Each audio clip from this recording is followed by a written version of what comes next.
Profesionales excepcionales. Con Javier Pascual.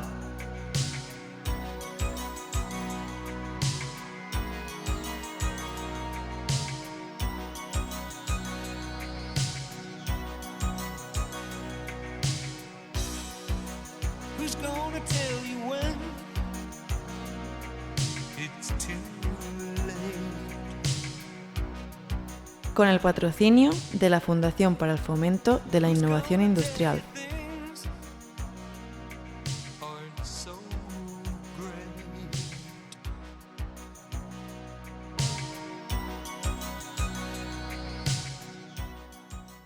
Buenas tardes, seguidores de Profesionales Excepcionales en Radio Intercontinental. Con frecuencia hablamos en Profesionales Excepcionales de la energía y de la importancia que su gestión eficaz supone para lo que denominamos transición energética. La generación de energía y su distribución son áreas de la tecnología que hoy están cambiando profundamente gracias a la digitalización y al gran impacto que supone la creciente generación en producción de energía renovable. Si a esto lo unimos a las necesidades de ser más eficientes en su consumo, me refiero a la energía, y a la reducción de la emisión de gases de efecto invernadero a la atmósfera, todo ello nos lleva a, posiblemente, el mayor reto al que se enfrenta nuestro mundo global. La invitada que traemos hoy al programa es, sin duda, una profesional de excepción para hablar de este reto que comentaremos a continuación. Pero antes quiero presentarla. Blanca Losada es máster en Ingeniería Industrial por la Universidad Politécnica de Madrid. Ha cursado el programa de Dirección General en el IES y el de Consejeros en el ISADE. Ha forjado su carrera profesional en Unión Fenosa, una de las grandes empresas de generación y distribución de electricidad de España, como muchos sabrán, que finalmente se integró posteriormente con Gas Natural, dando origen a Gas Natural Fenosa, que bueno, muchos conocemos porque seguramente tenemos contratos con ellos. En los 27 años en los que ha trabajado en ambas compañías, llegó a ser consejera delegada de Unión Fenosa Distribución y de Gas Natural Fenosa Engineering, ingeniería de gas natural. Asimismo, ha sido miembro del Consejo de Administración de las Ingenierías GESA y Empresarios Agrupados, cargos que compaginó con los de miembro del Consejo de Metragaz y directora de Ingeniería e Innovación Tecnológica de Gas Natural Fenosa. Actualmente ella es presidenta de Fortia Energía, una empresa que nos contará ahora un poco de ella, y vicepresidenta del Consejo Social de la Universidad Politécnica de Madrid, que como sabemos nos ayuda en este programa con su patrocinio, y miembro del Supervisory Board of Inno Energy, ¿no? Ahora nos dirás si quieres tú un poco más de... Sí, lo que es. Pues gracias, Blanca, bienvenida a este programa. Y espero que lo pases bien con nosotros y que podamos charlar de todo aquello que tú creas que pueda ser interesante dentro de tu perspectiva y de tu carrera tan interesante. No es la primera vez que viene un ingeniero industrial aquí, así que yo te iba a preguntar que nos dijeras sobre todo, hombre, hoy estamos hablando mucho de las mujeres en la tecnología, ¿no? Quizá puedas contarnos un poco cómo fue esa vocación tuya. Sé que tenías familia, ingenieros en casa que te llevaron por esa vocación, fue de otra forma y luego te voy preguntando, pero me gustaría también dar pistas, ¿no? de cómo se integra la mujer en todo este mundo, ¿no? Tradicionalmente, ¿no? Se ha dicho de hombres. A mí es que no me gusta el tópico, pero bueno, vamos a dejarlo ahí. No vamos a hablar de hombres y mujeres. Yo creo que las mujeres habéis tenido un papel importante siempre. Y bueno, está claro que las escuelas de ingeniería, eso es cierto, cuando yo estaba, creo que teníamos 3. Yo no sé de qué promoción eres tú, yo acabé en el 81. Eso a una mujer es delicado preguntárselo, pero bueno. Pero sin preguntarte la promoción, supongo que no erais muchas en la escuela, ¿no? Cuéntanos un poco cómo fue tu vocación y esos primeros años. Bueno, pues muchísimas gracias, Javier, por la oportunidad de estar en tu programa. Yo también espero que nos lo pasemos bien charlando y que lo que digamos resulte ameno e interesante para la audiencia. Seguro que sí. Que es para lo que estamos. Entonces, muchísimas gracias. Tomando tu pregunta, yo creo que todos somos hijos de nuestros padres, ¿no? Al final. Yo he tenido la inmensa fortuna de nacer y crecer en una de tantas familias de clase media, de la España de los años 60. Yo nací en los años 60, a finales, con lo cual ya voy dando idea de cuál es mi promoción. Que conste que no te lo he preguntado, ¿eh? No, pero las mujeres no tenemos ni espalda, ni edad, ni promoción. porque es un proxy muy, muy indirecto, muy directo. De todas formas, el que quiera verla, este programa se graba en vídeo y luego lo puede ver en la página web del programa. Bueno. Y apreciarán tu belleza. Muchas gracias. Bueno, no, es broma. Como decía, bueno, mis padres, con mucho esfuerzo por su parte, pues ambos desarrollaron una carrera profesional. Mi padre era ingeniero de caminos y, además de profesional, de directivo de empresa, fue también catedrático en la Escuela de Ingenieros de Caminos de Madrid. ¿Qué daba, por cierto? Ferrocarriles. Era catedrático de ferrocarriles. Y mi madre, también con mucho esfuerzo, estudiando toda la vida con beca, consiguió ser licenciada en Ciencias Físicas. Hay que decir ese mérito de tus padres, porque tal como me imagino, eran jovencitos cuando la guerra. Bueno, no, nacieron ambos después de la guerra. Después de la guerra sí, costaba mucho estudiar y había que hacer mucho esfuerzo. Mucho esfuerzo, mucho esfuerzo. De hecho, bueno, pues en este caso, aparte de mérito suyo, mérito también de mis abuelos, que se lo quitaron de otras cosas para que sus hijos pudieran estudiar. Entonces, en ese sentido, bueno, pues yo siempre he crecido y me he criado en una familia donde el conocimiento, la formación, la educación, pues ha sido siempre muy, muy valorada. Yo tengo dos hermanos, ambos acabaron tirando por la vía paterna, son los dos ingenieros de caminos, yo soy la mayor, y la verdad es que en esa época en que uno tiene 16, 17 años, yo no sé a ti cómo te resultaría, pero yo creo que es un momento de la adolescencia en que lo normal es no tener las ideas nada claras. Yo sí quería ser inventor, luego me dijeron que no había inventores, dice que tuve que meterme en ingeniería. Pues me gustaba la electrónica, entonces lo tenía claro. Muy bien. Yo pasé por etapas diversas, desde la paleontología, la geología, y así como con 16 o 17 años leí varios libros de los físicos del área nuclear de principios de siglo y de, bueno, pues todos los que crearon la física moderna, y aquello me parecía un mundo apasionante.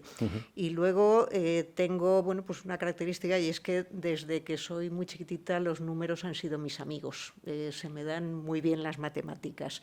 Entonces, claro, yo decía, pues a mí me gusta la física, yo quiero estudiar física nuclear o incluso matemáticas, me lo planteé en algún momento. Y en esa duda mental estaba cuando mi madre me hizo la reflexión, dice, mira, estudia lo que quieras, evidentemente, o haz lo que quieras, que yo creo que es la vía que hay que dejarles a los hijos cuando tienen una vocación muy clara. Sí que es cierto que si no lo tienes tremendamente claro, piensa que una ingeniería te va a dejar mucha más opcionalidad, muchas más vías abiertas para cuando tengas, pues eso, en vez de 17, 24 años, que serás una persona distinta con 24 que con 17. Y la verdad es que yo le hice, aquello me hizo reflexionar, y mirando los programas de las distintas ingenierías, descubrí que en industriales había precisamente una rama de energía donde toda esa parte que a mí me atraía de la física cuántica y atómica, pues tenía un peso específico significativo. Y decidí entrar en industriales por esa razón tan tonta. Quizá lo natural hubiera sido que hubiera ido a ingeniería de caminos, siguiendo la tradición familiar, pero como yo siempre digo, yo soy la oveja industrial de mi familia. Y entré en la Escuela de Industriales en La Castellana, como tú. Que la fábrica de ingenieros. La fábrica de ingenieros industriales, que es un sitio maravilloso para aquellos oyentes que no lo conozcan. Comparte edificio con el Museo de Ciencias Naturales y está en mitad del Paseo de la Castellana, en un emplazamiento que en el siglo XIX, a mediados finales del siglo XIX, se llamaba Los Altos del Hipódromo, porque era donde estaba el Hipódromo de Madrid. Y la Escuela de Industriales se creó como el Palacio de las Artes y los Oficios, era un recinto de exposiciones, básicamente, luego convertido en escuela técnica. Y eso en cuanto al edificio. Yo lo que me encontré en la escuela, siempre digo que ha sido una de las grandes decisiones o de las mejores decisiones que he podido tomar a lo largo de mi vida, porque me ha convertido en lo que soy profesionalmente, pero también como persona. Y además, yo creo que esos años en los que estás saliendo de la adolescencia, te estás convirtiendo en un adulto, son tremendamente determinantes. Y lo que yo aprendí en todos los sentidos y la persona en la que me convertí en la Escuela de Industriales, pues siempre se lo tendré que agradecer a ese entorno. Y además, me parece que fue Shakespeare el que dejó escrito en algún sitio que los amigos son la familia que nos permitimos elegir. Y lo que es mi familia de elección se ha nutrido de una manera muy significativa de las relaciones, de las amistades que yo tejí en aquellos años. Tanto mi círculo de amigos como el que se convirtió en mi marido y a día de hoy lo sigue siendo.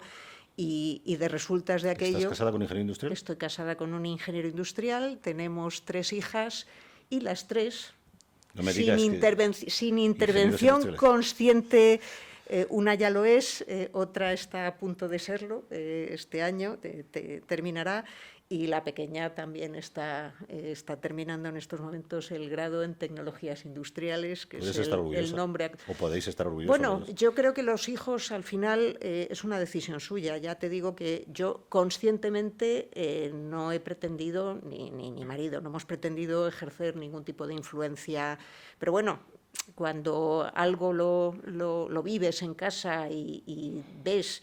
Yo creo que el ejemplo es importante en los hijos. El cariño y el ejemplo son las dos cosas más importantes para criar criaturas, ¿no? Y yo creo que el ejemplo al final lo ven, ¿no? Y el ejemplo en algo, a mí me gusta mi profesión y bueno, disfruto con lo que hago. Y a Ricardo, mi marido, yo creo que le pasa lo mismo. Entonces eso se percibe. Yo creo que eso fue una de las cosas que llevó a mi hija mayor a querer estudiar ingeniería industrial, y a partir de ahí creo que ha sido más la influencia de la hermana que la de los padres la que dio lugar a que mis otras 2 hijas también tuvieran esa decisión. Yo creo que lo que tú estabas diciendo también hay algo que hablábamos el otro día con Eduardo, que es como un amigo nuestro, ¿verdad? Que es el tema de la automotivación. Yo he tenido la suerte también de que mis hijos, los dos, uno ha hecho arquitecto y mi hija es arquitecto y mi hijo ingeniería como yo. Que creo que también es porque yo lo había hecho, porque luego lo que le gusta realmente es la consultoría y todo esto. Pero bueno, yo creo que da una formación, que es lo que estábamos hablando, muy integral, ¿no? Y como decimos siempre, los ingenieros estamos preparados para enfrentarnos con cualquier problema porque para eso nos preparan en la escuela, ¿no? Poniéndonos una dificultad tras otra. Pero lo cierto es que la automotivación en estos casos es importante y yo creo que los chicos al final, si tienen ese ejemplo, ellos al final terminan queriendo hacer también algo que sea por lo menos lo que han visto, ¿no? Y esto ocurre, hombre, sobre todo además porque normalmente de padres bien dotados salen niños bien dotados, normalmente sí se tiene un poco de suerte y al final nos sorprenden, ¿no? Con estas cosas que van haciendo, ¿no? Así que enhorabuena. Sí, y bueno, yo creo que también, hablando de la automotivación y retomando el tema que planteabas al principio de la presencia femenina en las escuelas de ingeniería, yo creo que en el fondo todos somos humanos y nos movemos por una serie de razones. ¿Por qué a la hora de tomar una elección como la que yo tomé, que he contado cuáles fueron mis razones, por qué los jóvenes deciden optar por una vía profesional y por tanto vital o por otra? Pues responde a una serie de razones que no sé si tenemos bien identificadas y bien estudiadas.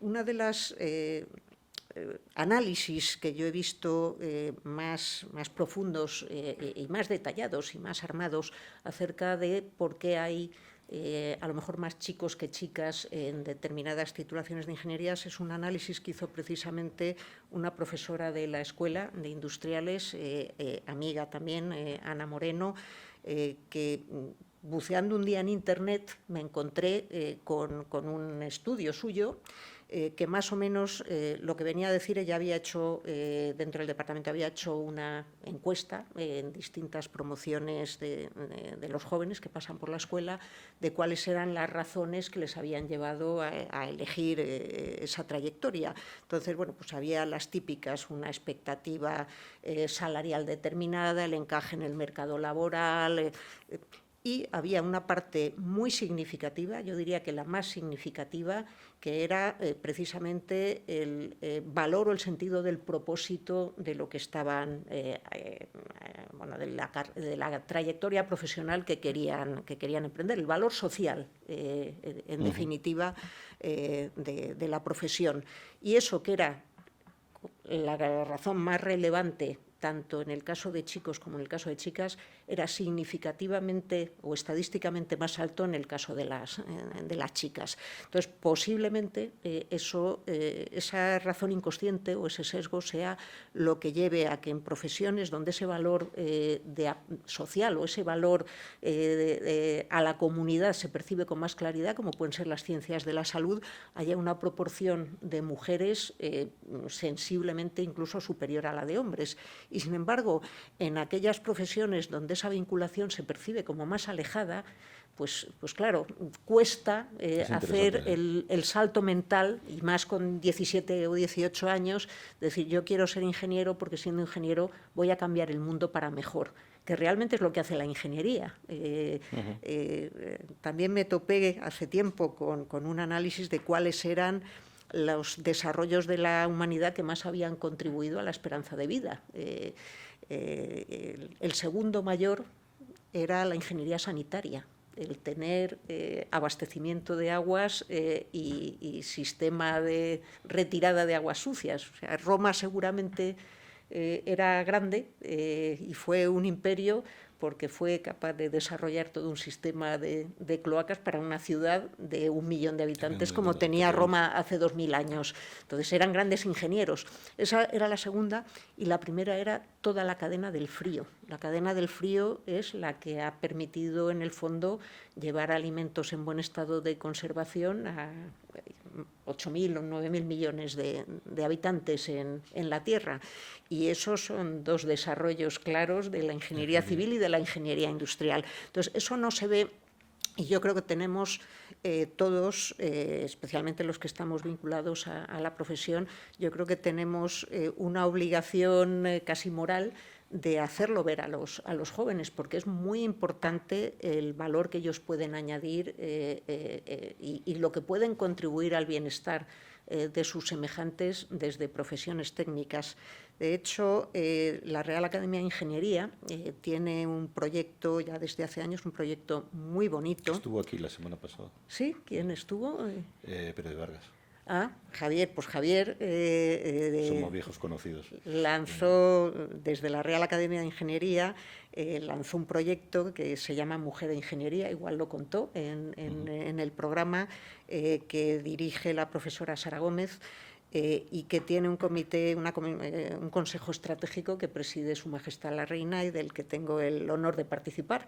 Dentro de las múltiples acciones que se desarrollan dentro de este proyecto, desde hace tiempo identificamos claramente la importancia de visibilizar esta conexión, pero incluso en los niños a nivel de educación primaria o secundaria, y hacer llegar este mensaje no solo desde personas ya de nuestra generación, sino desde los propios jóvenes. De hecho, bueno, pues alguna de mis hijas ha estado participando en esa labor de comunicación dentro del proyecto en colegios, para trasladarles a los chicos, sin distinción de género, a todos, oye, es importante que seáis conscientes de que gracias a la ingeniería también se cambia el mundo de otra manera, de una manera quizá menos visible, más indirecta, pero a mí me parece tremendamente importante que eso se perciba. Pues acabas de dar en el clavo, porque este programa lo que pretende precisamente es eso. Hombre, ya hablo de tecnología, pero al fin y al cabo la aplicación de la tecnología es a través de la ingeniería. Y eso es lo que queremos en este programa, que la gente normal de la calle entienda cómo la tecnología puede cambiar y ayudar al desarrollo social y económico de los países, ¿no? Perfecto. Pues, Blanca, vamos a acabar la carrera y como una mujer ingeniero acaba siendo directivo de varias empresas. Haces una carrera tremenda, muchos años en Unión Fenosa. Supongo que empezaste casi allí de becaria. No ¿O estuviste trabajando antes en algún sitio? No, yo terminé la carrera y bueno, mandé el currículum a varios sitios, entre otros a Unión Fenosa, que en aquel momento era pues la tercera compañía eléctrica del país. Y tuve la suerte, bueno, pues de que fui pasando una serie de entrevistas, la última de ellas con el propio director general, y entré nada menos que en el departamento de mantenimiento de instalaciones de alta tensión de la compañía. Es decir, o sea, que entraste ya en un buen puesto.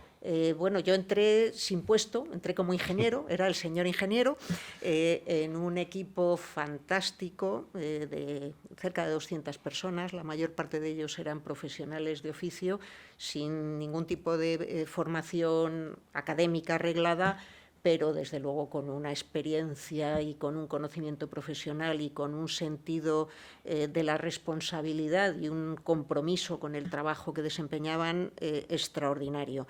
Creo que nunca he aprendido tanto como aprendí en aquella época. Lo primero que me dijeron fue: ¿qué hace una mujer en un sitio como este? Porque claro, aquello era el departamento de mantenimiento, donde a las 3 de la mañana se rompían cosas y había que aparecer por sitios extraños a reparar y a resolver problemas. Pero después de ese pequeño shock de la entrada, la verdad es que fueron unos años extraordinarios de aprendizaje, de integración en el equipo. Fue cuando descubrí que lo que me habían enseñado en la escuela no era ni electricidad, ni mecánica, ni matemáticas, porque eso se me había olvidado todo, sino que lo que me habían enseñado era aprender.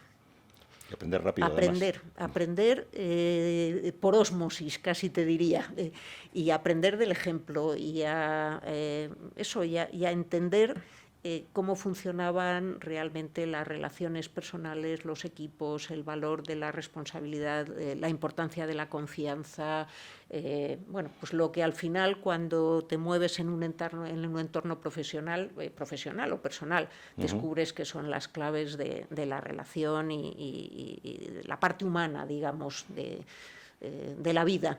Entonces, ¿Cuánto tardaste en llevar equipos? Pues en un par de años, entré de alguna manera en un puesto como ingeniero, pero sin mando directo, y a los 2 o 3 años era la jefa del equipo de mantenimiento de subestaciones, que tenía como 200 personas. ¿Te costó que te reconocieran por aquello que decimos de ser mujer? No por el hecho...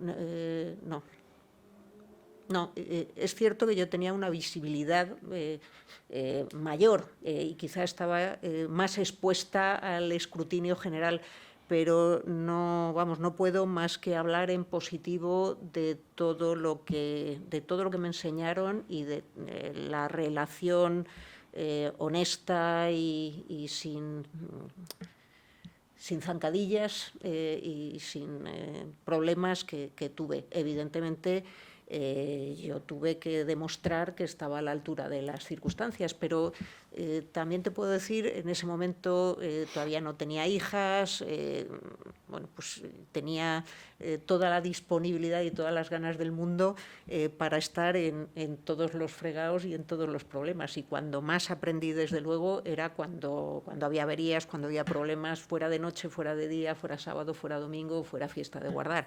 Entonces, yo creo que eso, y eso lo aprendí ya para el futuro.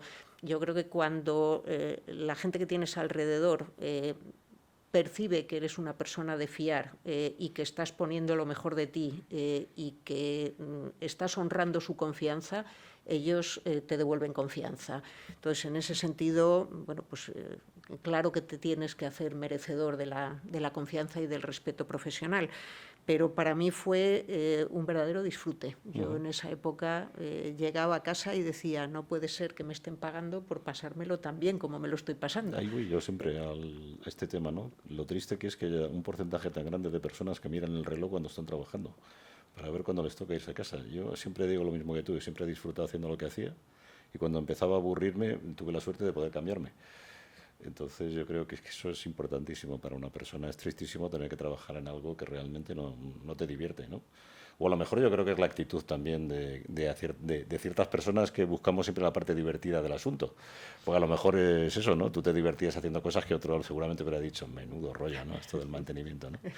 Sí, yo siempre he pensado que no se trata tanto de hacer lo que te gusta como que te guste lo que haces. Exactamente. Y evidentemente, bueno, pues luego siempre tienes un margen de maniobra, tienes también unas ciertas condiciones que te limitan, pero tienes un margen de maniobra relativamente amplio. Entonces, siempre he procurado buscar dentro del ámbito de actuación o de las circunstancias de cada momento, qué me resultaba más divertido. Y siempre a mis equipos se lo digo, aquí es importante que vengamos a divertirnos, lo cual no significa que no te tomes el trabajo extraordinariamente en serio, pero no son incompatibles las dos cosas. Te lo puedes pasar muy bien, sobre todo si estás rodeado de buena gente y en un ambiente sano y eres capaz de generar un entorno sano y de confianza. Te lanzo un par de preguntas para hablar un poco de la parte ya en la que empiezas a ser gestora y que empiezas a proyectar esa carrera, ¿no? hacia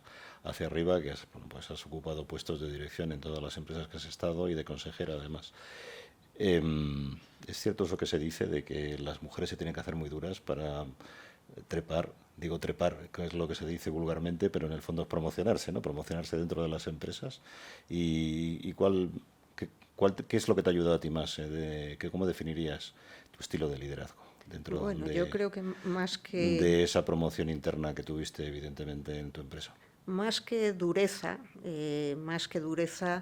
yo creo que lo que hay que tener es motivación, que es lo que tú decías antes. Al final, somos una única persona. Yo cuando oigo el propio término de conciliar la vida personal y la vida familiar, me produce una cierta tensión esa idea, porque, claro, solo tenemos una vida. Si estamos en varias vidas a la vez, lo que tenemos es un gran conflicto interior.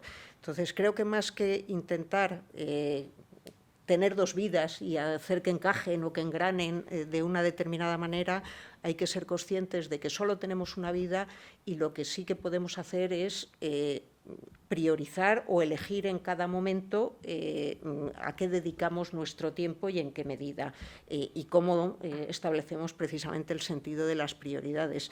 Entonces, yo creo que en ese sentido no es tanto un tema de dureza como un tema de, tener en cada momento claro qué es lo que te está moviendo, cómo gestionas tu tiempo, cómo te organizas y que el tiempo que le dedicas a cada cosa sea siempre un tiempo de calidad. Cuando estés con la familia, de verdad estar con la familia. Digo lo que debe ser, no necesariamente lo que yo siempre... Que no es fácil, no es fácil. Cambiar calidad por cantidad no es fácil. No es fácil, pero al final lo importante es que cuando estés en algo, estés verdaderamente... Yo creo que es importante además que, me imagino con tus hijas, y yo lo trato con mis hijos siempre, es que ellos piensen que son igual de importantes o más importantes que tu trabajo siempre, ¿no? Y esto a veces no es tan fácil demostrarlo. Bueno, yo siempre digo que mis hijas son lo mejor que me ha podido pasar en la vida y lo mejor que he hecho. Y para mí, evidentemente, siempre están por encima de todo. Pero también es cierto que eso es compatible, al menos esa es mi opinión, con dedicar una parte de tu tiempo, una parte relevante de tu tiempo a una carrera profesional. Y vuelvo a lo de antes, para mí lo importante no es tanto la dureza. Si estás en una carrera profesional pensando que es una pelea en la que tienes que estar resistiendo golpes, yo creo que eso sería muy duro. Para mí ha sido algo que me ha gustado, que he disfrutado haciendo mi trabajo. Entonces, cuando disfrutas en lo que estás haciendo, cuando además descubres que una empresa realmente lo que te ofrece es una posibilidad de disfrutar de relaciones, de conocer gente muy interesante, de crecer como persona, porque en el trabajo al final pasamos muchas horas y es también una vía de crecimiento personal. Si eso eres capaz de conseguirlo, de articularlo, yo creo que el disfrute, el compromiso, la entrega, la dedicación te sale bastante sin esfuerzo. Y entonces, bueno, pues puede suceder, porque luego a veces la vida no siempre es tremendamente justa, o las empresas no son tremendamente justas. Puede ser que eso te estés entregando, lo estés disfrutando y no tenga un reconocimiento. Bueno, al menos te queda tu reconocimiento interno y tu disfrute personal, pero también en muchas ocasiones ese reconocimiento lo encuentras, porque cuando haces algo que te gusta y consigues además que no sea algo individual, sino que sea un trabajo en equipo, pues mi experiencia es que los resultados acompañan, y también estadísticamente cuando los resultados acompañan, pues normalmente la promoción o el desarrollo profesional pues tiende a suceder, con sus altibajos y sus momentos complejos o sus momentos difíciles, pero en general tiende a producirse.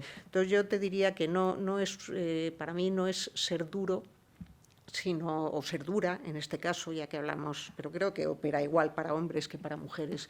Creo que lo importante es precisamente encontrarle un sentido a lo que haces y, por lo tanto, comprometerte con tu trabajo. Y entonces todo fluye de una manera mucho más sencilla y tiende a producirse, bueno, por lo que se suele llamar el éxito. Pero yo creo que el éxito no es más que eso, un premio que te llega, o el reconocimiento es un premio que te llega a mayores. Yo creo que el principal premio te lo llevas tú puesto. Blanca, ¿tú crees que eras ambiciosa cuando empezaste? ¿Te Yo no más tenía la ambición? ¿No tenías...? No, vamos a ver, creo que la ambición es algo positivo y legítimo. Que no sea como aquello, no sé si era Ortega el que decía aquello, ¿no? De sobró codicia, faltó ambición. Yo creo que la ambición legítima es aspiracional y es una cosa positiva. Seguramente sí me puedo definir como una persona medianamente ambiciosa. Lo que sí te puedo decir es que cuando yo empecé a trabajar no tenía en la cabeza una trayectoria profesional determinada, ni lo he tenido en general. O sea, han sido pasos que se han ido produciendo y he procurado... Fruto de tu buen trabajo. No, y he procurado en cada momento que me gustase lo que estaba haciendo y he procurado intentar crear un sentido de propósito, un sentido de equipo, un sentido de empresa y buscarle el para qué a lo que estaba haciendo. Como te decía, bueno, yo pasé muchos años en el ámbito de la distribución eléctrica, que es algo... Bueno, pues que normalmente desde la sociedad se ve poco. Dices, bueno, al final, ¿qué se ve de la empresa de la luz? Pues se ve que cuando tienes que pagar y cuando se te va la luz, que son dos momentos de cliente, ninguno de los cuales resulta especialmente agradable. Y cuando se va la luz, especialmente desagradable. Bueno, mi trabajo durante muchos años ha sido trabajar para que no se fuera la luz. Y tengo la experiencia, bueno, las redes eléctricas al final están sometidas a la intemperie. Cuando llegan las adversidades climatológicas, pues tienen todo tipo de percances. Entonces, yo he vivido temporales con vientos huracanados que se han llevado las líneas eléctricas por delante un día de Nochebuena, por poner un ejemplo real. Mal momento. Mal momento, porque estás dejando sin luz a familias que tienen el pavo a punto o el cordero a punto de meter en el horno y que se están reuniendo ahí en el salón. Bueno, sí te puedo decir que en ese momento el personal, la gente, los profesionales que tienen que trabajar para restituir el servicio, que en algunos casos es estar en un despacho calentito como este, en un ordenador, manejando cosas a distancia, pero la mayor parte de las veces supone estar en mitad del campo, lloviendo, con vientos huracanados y teniendo que subirse a un apoyo metálico a 8 metros de altura para estar haciendo cosas de noche y un día de Nochebuena. Bueno, eso que no se ve... Sí te puedo decir, les puedo asegurar a los oyentes que dentro de los profesionales que se dedican a esto tiene un sentido que va mucho más allá del cumplimiento de la obligación. Dices, oye, yo estoy aquí un día de Nochebuena en estas condiciones porque mi trabajo va a permitir que unas cuantas miles de familias pues puedan celebrar la Nochebuena y cenarse el pavo y no tenérselo que dejar crudo. Entonces, el decir que la gente le dé al interruptor y se encienda la luz, que parece una cosa sí, absolutamente... Estamos acostumbrados a que pase, ¿verdad? Mira, yo siempre lo digo, de los niños chiquititos, cuando tienen, 8 meses, un año, hay dos cosas que les divierten muchísimo. Una es coger el sonajero, o lo que tengan, un chupete, y tirarlo, y otro es darle al botoncito y que se encienda la luz. Claro, lo del sonajero es la ley de la gravedad que forma parte del universo desde el principio de los tiempos, pero lo otro es una realización de la ingeniería y del desempeño de las empresas que se dedican a esto. Entonces, eso tan tonto, decir, oye, yo trabajo al final para que cualquiera le dé al botoncito y se encienda la luz, o para que funcionen las fábricas, o para que este programa se pueda estar grabando y luego emitiendo, pues eso tiene mucho sentido, ¿no? Le da mucho sentido al trabajo que estás haciendo y es extraordinariamente enriquecedor. Blanca, dime tus claves para formar equipo, porque has dicho equipo varias veces. Yo creo que esa es una de las claves del éxito de un gestor, ¿no? Yo creo que al final, después de pensarlo durante muchos años, al final yo creo que dirigir o liderar al final tiene mucho que ver con dar sentido, en un doble sentido. En el sentido de orientación, de visión estratégica, oye, vamos a ir por aquí, visión, y en el sentido del para qué. Es decir, oye, vamos a ir por aquí para hacer esto. Volvemos al sentido del propósito.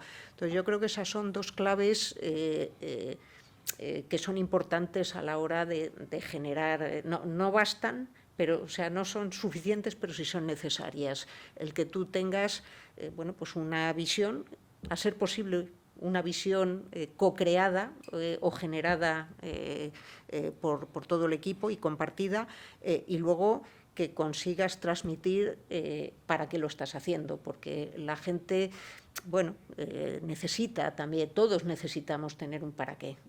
Entonces, eso se consigue, yo creo, en gran medida con el ejemplo. Antes hablabas tú también del ejemplo.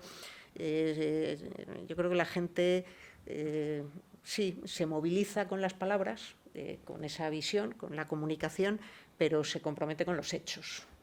Entonces, es importante, como dicen en inglés, to walk the talk, es decir, lo que digas, hacerlo, pero también es importante la contraria. Es importante ser capaz de comunicar y que esa comunicación sea adecuadamente percibida, interiorizada y devuelta por parte del equipo.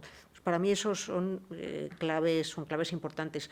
Como además al final somos personas y eso es algo que a mí el haber trabajado durante años en empresas y haber tenido la fortuna de haber interaccionado con gente muy diversa, con equipos grandes, en situaciones muchas veces complejas, yo creo que eso a mí me ha permitido aprender mucho de la naturaleza humana, que al final es lo que cuenta, ¿no? Pues somos personas. Al final un jefe maneja emociones, siempre digo yo lo mismo. Sí, sí.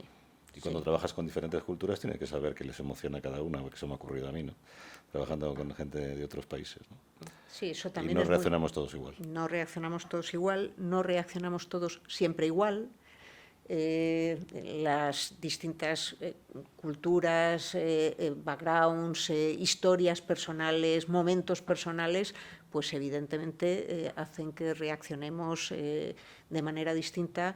Y yo creo que una cosa muy importante en los equipos es conseguir que no sean equipos monocolor, porque ni que sean clones, imágenes en pequeñito del jefe, porque el jefe, como persona que es, tiene sus puntos fuertes y sus limitaciones. Entonces, buena parte del éxito de un equipo es precisamente la complementariedad, que allí donde tú eres menos fuerte tengas alguien del equipo que sea fuerte y que te venga a complementar en tus puntos débiles o simplemente en aquellos aspectos que menos te gustan. Yo siempre digo que, oye, hay gente que disfruta mucho creando, hay gente que disfruta mucho implementando, hay gente que disfruta mucho controlando. Bueno, de todas esas cosas a mí hay algunas que me producen erisipela. Digo, pero soy consciente también. No, pero sé que hay gente que no solo lo necesito, sino que hay gente que eso es lo que le gusta. Entonces, bueno, pues busquemos la manera de intentar, yo creo que gran parte de la receta de la poción mágica es intentar descubrir cuál es el talento de cada persona y con qué es con lo que disfruta aportando y trabajando, e intentar hacer ese encaje, ese Lego, el intentar irlo conformando, porque evidentemente un equipo siempre es infinitamente más potente que una persona sola. Bueno, lo decía Di Stéfano, ¿no? Está, creo, en la salida del túnel de vestuarios del Bernabéu. ¿Qué pasa cuando tienes demasiadas estrellas? Entonces no funciona. Bueno, todo depende al final del entrenador, de que sea capaz de conseguir que todas esas estrellas aporten y sean complementarias. Evidentemente no es un tema sencillo, pero cuando se consigue el resultado es extraordinario.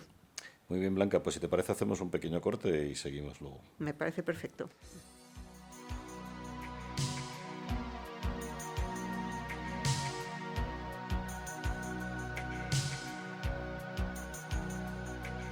De la vanguardia tecnológica a tus oídos. Profesionales excepcionales. Iluminando el hoy y acercando el mañana.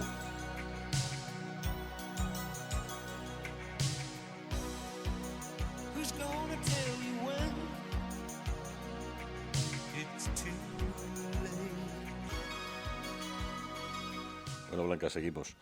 Hemos repasado un poco tu historia. Bueno, tu historia profesional es impresionante porque has ocupado muchos puestos de responsabilidad. Al final terminaste siendo consejera también, ¿no?, de la compañía y pasaste ahora mismo estás en Fortia, ¿no? Dedicada a todo lo que es temas relacionados con la energía. ¿Nos puedes contar un poquito?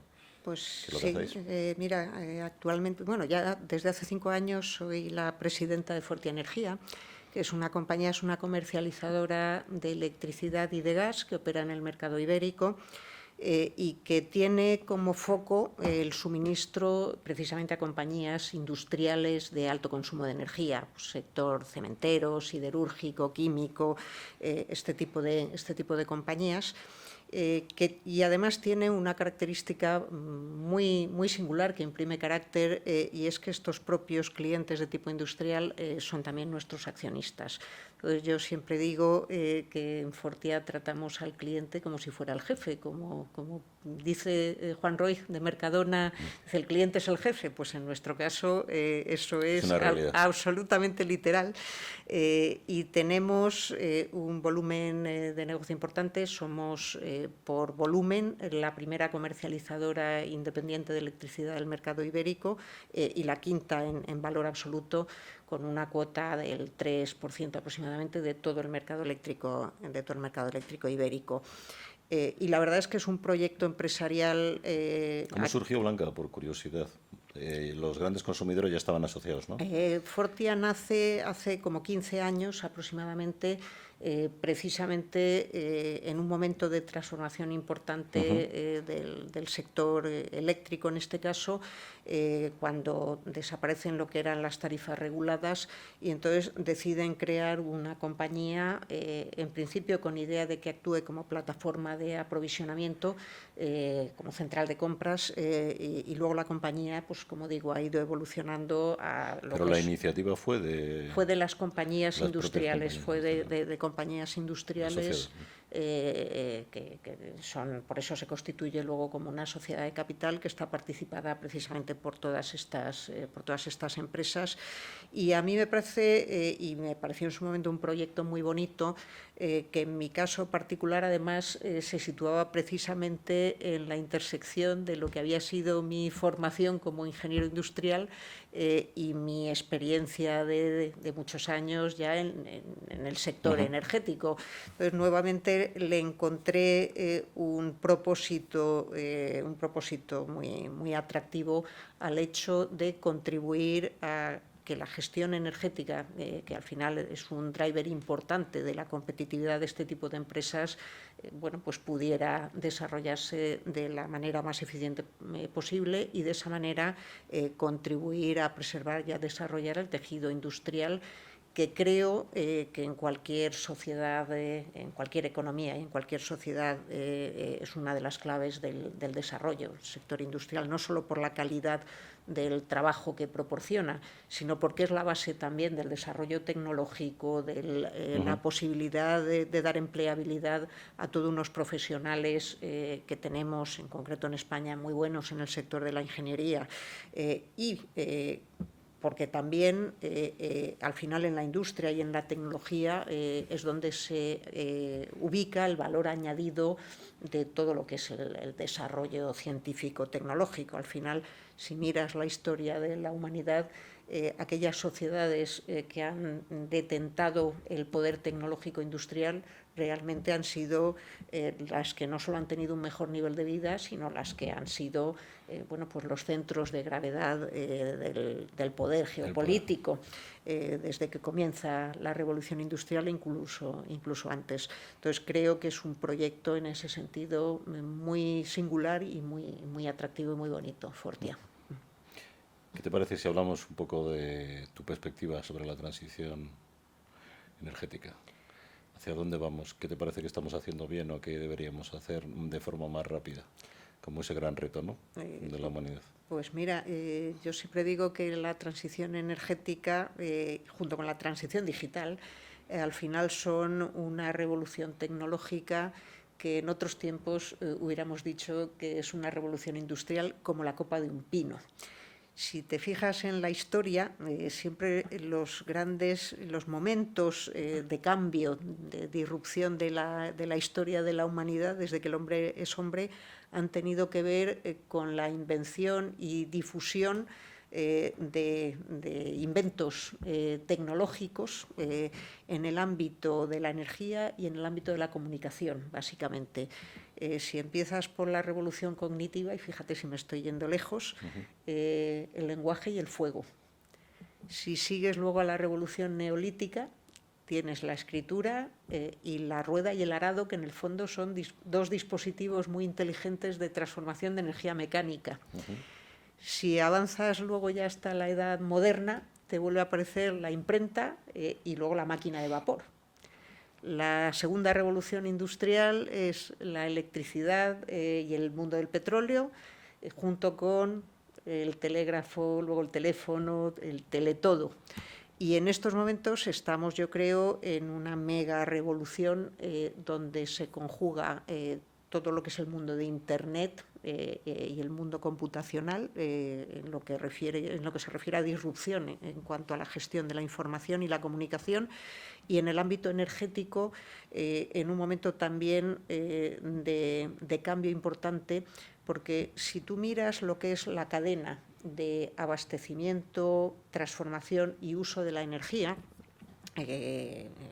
cualquier balance energético que hagas de cualquier país, ese proceso tiene un rendimiento relativamente bajo, porque desde la energía primaria que empleas a el uso efectivo que se produce, no sé, la iluminación que están dando las lámparas, el movimiento en las ruedas de un coche, un proceso de fabricación de acero, cualquier proceso que quieras mirar, ese rendimiento es bastante pequeño.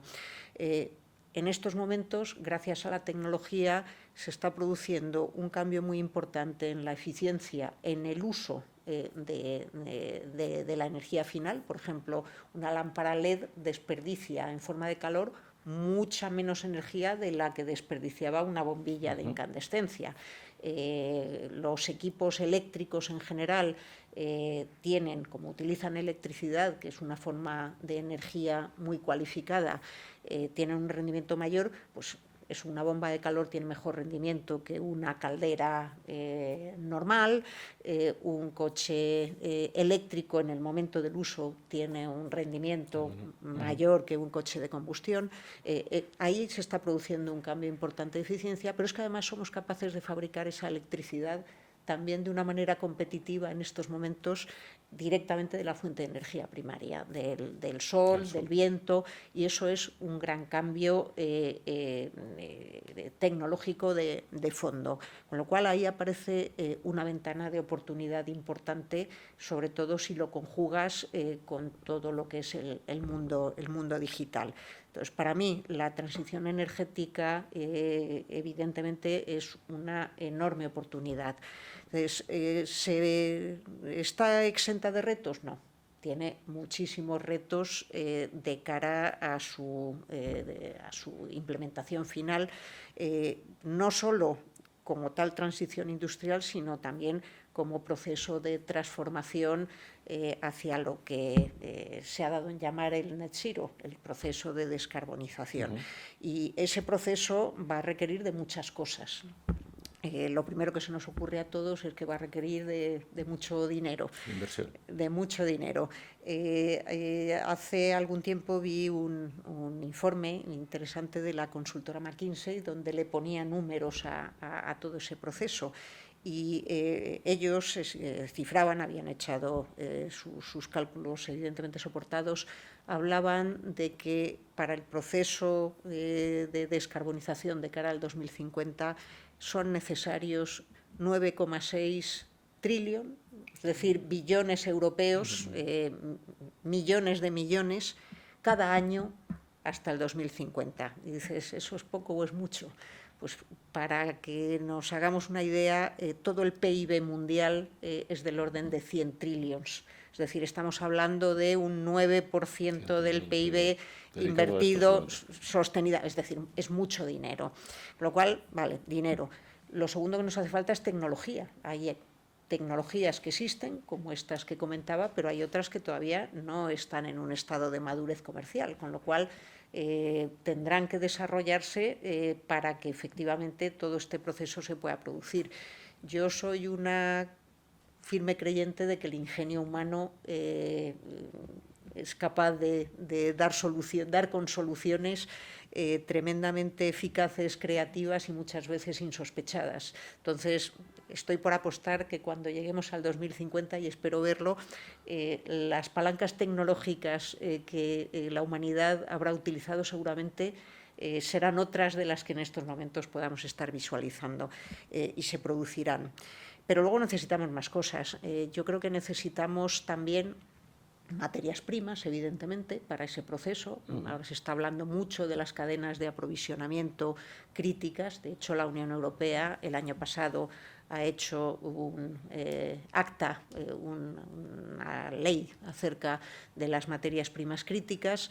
Va a hacer falta mucha energía en ese proceso. Pues si te paras a pensar, por ejemplo, una placa fotovoltaica realmente está hecha de silicio, está hecha de cobre, está hecha de plástico, está hecha de acero.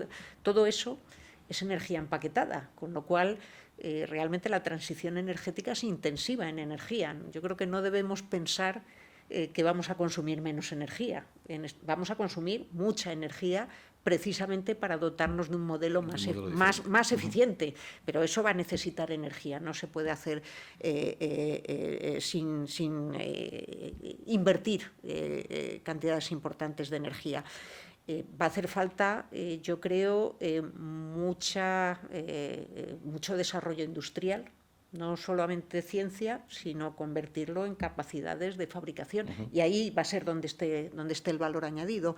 Y luego va a hacer falta aceptación social y cambio de mentalidad de la gente. Cambio de mentalidad, ¿no? Y que el modelo que se vaya desarrollando sea un modelo que traiga beneficios y que sean percibidos como tales beneficios por la gente.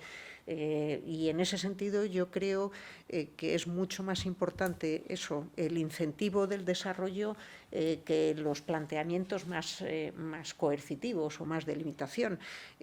Yo siempre digo que no hizo falta que nadie prohibiera el teléfono fijo para que todos llevemos 1 o 2 o 3 móviles encima o de estos wearables que les llaman. Entonces, yo creo que lo que es bueno se desarrolla por sí mismo. Entonces, todos esos factores van a ser necesarios para que se produzca ese proceso de la transición energética, que en el fondo es un gran cambio en cuanto a la eficiencia. Si miras lo que han sido las revoluciones industriales, realmente han sido saltos de eficiencia en la gestión de la energía, saltos cuánticos promovidos por el desarrollo tecnológico. Por ejemplo, la máquina de vapor realmente lo que permitía hacer era lo que hacía la fuerza bruta animal, pero de una manera mucho más eficiente. De hecho, James Watt, cuando inventa la máquina de vapor, la unidad que le pone no es caprichosa. Las máquinas son caballos de vapor. El caballo de vapor era la fuerza que daba un caballo. Y cuando hacía marketing de su producto, como lo iba él vendiendo, era, mira, aquí tienes, en esta máquina tienes 20 caballos, la fuerza de 20 caballos, pero no te tienes que gastar en pienso, ni en limpiarles la cuadra, ni en etcétera, etcétera, etcétera. Entonces, claro, eso, cuando se sigue produciendo el desarrollo industrial y aparece la electricidad, vuelves a tener ahí nuevamente otro salto en eficiencia. Cada uno de esos saltos lo que han ido permitiendo han sido un desarrollo masivo de esa tecnología. Ahí hay algo que es contraintuitivo. Yo creo que se tiende a pensar que cuando algo es más eficiente, el consumo va a disminuir.